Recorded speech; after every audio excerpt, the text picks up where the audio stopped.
sudah terekspektasi di pasar ya.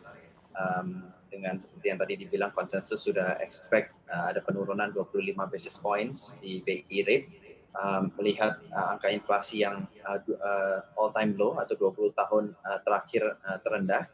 Lalu kita lihat ini juga hopefully bisa meningkatkan GDP growth untuk di kuartal ketiga. Oke, sementara itu kalau kita lihat di sini, Mas Michael masih bisa mendengar suara saya?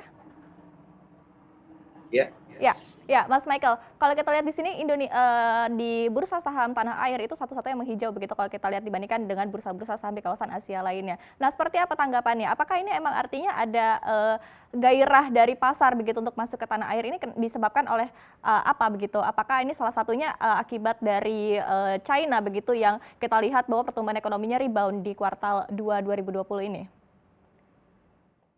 Betul, itu tentunya akan menggairahkan pasar ekspor kita ke China, mengingat bahwa pasar China adalah satu pasar yang terbesar untuk ekspor kita, sebesar 17% ekspor dari Indonesia. Dan juga kita lihat ada positive sentiment dari development dari new vaksin yang sudah dalam tahap final yang kita lihat. Jadi itu juga ada positive sentiment ke pasar Indonesia pada hari ini.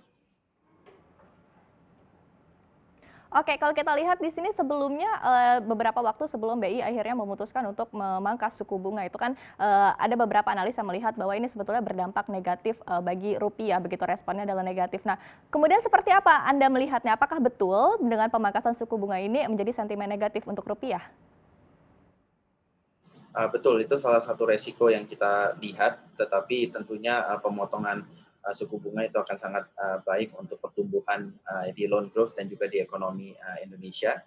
Kalau kita lihat estimasi sampai dengan akhir tahun, rupiah akan berkisaran di level 15.500 per US dollar. Jadi memang akan cenderung melemah dari level pada saat ini. Tetapi tentunya akan terbantu oleh data current account deficit atau trade balance yang baru publish kemarin ya, angkanya yang cukup bagus menurut kami. Jadi itu akan hopefully akan bisa support rupiah dalam waktu dekat. Oke, sementara kalau kita lihat kan memang ada dua sisi begitu kan, tujuannya adalah agar konsumsi ini juga meningkat. Tapi apakah kemungkinan ini akan efektif begitu karena mengingat transmisi suku bunga ini dari Bank Indonesia, suku bunga acuan hingga ke suku bunga perbankan ini kita ketahui memang membutuhkan waktu yang cukup lama. Seperti apa melihatnya, Mas William? Iya, memang dalam waktu dekat kita bisa melihat bahwa bisa adanya penurunan NIM di sektor perbankan atau sektor finansial. Tapi ini akan sangat di-offset dengan peningkatan loan growth, mengingat bahwa dalam waktu dekat ini akan ada reopening of the economy, di mana akan adanya demand untuk loan growth yang lebih besar, dan hopefully itu akan bisa dipacu dengan level bunga yang lebih rendah.